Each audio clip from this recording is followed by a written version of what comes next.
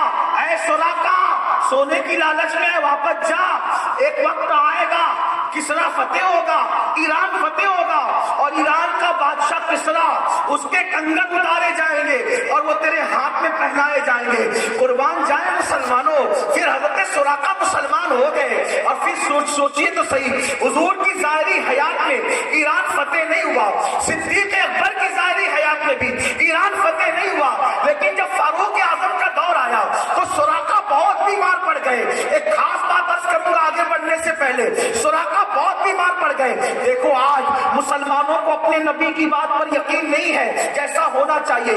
اگر ڈاکٹر کہہ دے شوگر ہوئی ہے، میٹھا چھوڑ دے، پیٹا چھوڑ دیتے ہیں، کیوں؟ جان بچانے کے لیے۔ رسول اللہ نے فرمایا نشہ چھوڑ دے، کتنے لوگ چھوڑ رہے ہیں؟ آقا نے فرمایا داڑھی منڈانا چھوڑ دے، کتنے لوگ چھوڑ رہے ہیں؟ اللہ اکبر۔ داڑھی کے فائدے اگر گنوانے لگوں ایک مستقل تقریر اسی پر ہوگی، لیکن ایک بات آپ کو بتاؤں، ایک سائنسداں کہتا ہے کہ جو ایک مشت داڑھی رکھتے ہیں اس کو کبھی گلے کا کینسر نہیں ہوتا۔ اس کی وجہ یہ ہے کہ جو جراثیم انسان کے گلے پہ حملہ کرتے ہیں وہ داڑھی اس سے اس کو بچا لیتی ہے، اس لیے کہ گلے کے کینسر سے محفوظ ہو جاتے ہیں۔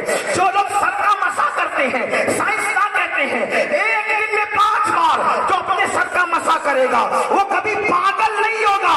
آپ دیکھ لینا اکثر خلیفہ ہیں اور وہ انہی کا حق تھا۔ یاد رکھنا، آج کل وہ چھوکرے جو کھڑے ہو کے استنجا کرتے ہیں کہتے ہم نے تاریخ میں پڑھا کہ ایسا ہوا اور ویسا ہوا، اور تو تاریخ کا مولوی کا کلمہ پڑھتا ہے یا رسول اللہ کا کلمہ پڑھتا ہے؟ ان کا حق تھا۔ کہا کیسے حق تھا؟ کہا حضور نے کسی کو نامزد نہیں کیا۔ میں نے کہا بالکل نامزد نہیں کیا حضور نے، ہمارا عقیدہ ہے نہیں کیا نامزد، لیکن حضور نے اشارے ضرور دیے۔ کیا اشارے دیے؟ میں نے کہا حضور علیہ السلام نے اپنی ظاہری حیات میں اپنے امامت کے مسلح پر اپنی بیماری میں سیدنا ابوبکر صدیق کو کھڑا کیا۔ اب ایک بات آپ سے پوچھتا ہوں، جو دیڑ و شیاری کی باتیں کرتے، ایک بات پوچھتا ہوں، اگر آپ یہاں کے مفتی صاحب کی عزت کرتے ہیں، مولانا زاہد صاحب کی عزت کرتے ہیں، آپ کا نام مولانا صاحب تنویر صاحب کی عزت کرتے ہیں، اور بھی علماء کی عزت کرتے ہیں، اگر آپ کے ان علماء نے فیصلہ کیا کہ آج کرسی پر امین القادری بیٹھے گا اور تقریر امین القادری نے کرنا ہے، اور محلے کا کوئی چورو چکا کر کے کہے میں تقریر کرنے نہیں دوں گا، میں بیٹھنے نہیں دوں گا، تو لوگ کہیں گے اچھا تو مولانا زاہد کے مٹھائی میں کو اتارتا ہے، تو پیر صاحب کے مٹھائی میں کو ہٹاتا ہے، تو مفتی صاحب کے مٹھائی میں کو ہٹاتا ہے، مطلب تو چور چکا، تو ہے کس کھیت کی بولی؟ جب ہمارے بڑوں نے ان کو بٹھا دیا تو اتارنے والا کون ہوتا ہے؟ اور اگر تو اتارنے کی بات کرے تو تو پیر کا وفادار نہیں، تو مولانا کا وفادار نہیں، بلکہ تو غدار ہے۔ اب جو صدیق اکبر کو کھینچ کے پیچھے کرنا چاہ رہے 14ویں صدی میں،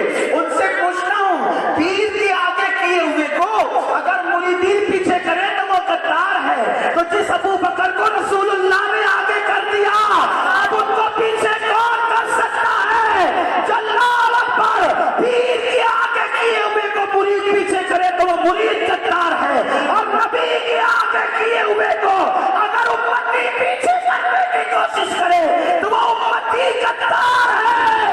یہاں اس پر عزت ہے، وہاں اس پر عزت ہے، اسی لیے تو میرے مولا کائنات، فاطر خیبر، فاطر مدینۃ العلم، خاتم الولایت، عقی رسول، ذات بطول، سیدنا علی مرتضیٰ کہتے ہیں کہ جس ابو بکر کو رسول اللہ نے ہمارے دین کے لیے پسند کر لیا، ہم نے اس ابو بکر کو اپنی دنیا کا امام بنا لیا۔ کبھی در کانپ جاتا ہے علی کا نام سن کر، اب بھی خیبر کانپ جاتا ہے۔ اگر مسلم جوانوں کو بہادری پیدا کرنے، بہادری علی پاک کی زندگی پر ہونی، بزدل ہو گیا مسلمان سے، بزدل کیوں؟ لڑکیاں چھیڑنا اس لیے بزدل ہوا، لڑکیوں پر باپ کی نظر ڈالنا اس لیے بزدل ہوا، حرام کھانا اس لیے بزدل ہوا، نماز قائم کرنا اس لیے بزدل ہوا، ہوا, زنا کرنا اس لیے مشکل ہوا کیونکہ گناہ انسان کو مشکل بنا دیتا ہے اور تقوی انسان کو نڈر بنا دیتا ہے. مولائے کائنات بے باک ایک لیڈر کا نام ہے. جانتے علی مرتضیٰ کی تو داستان بہت سی ہے, ان کی شان بہت ہے. اللہ اکبر. آپ کو بتاؤں بدر میں کبھی در کانپ جاتا ہے علی کا نام سن کر, اب بھی خیبر کانپ جاتا ہے. اگر مسلم جوانوں کو بہادری پیدا کرنے, بہادری علی پاک کی زندگی پر ہونی. بزدل ہو گیا مسلمان سے, بزدل کیوں؟ لڑکیاں چھیڑنا اس لیے بزدل. لڑکیوں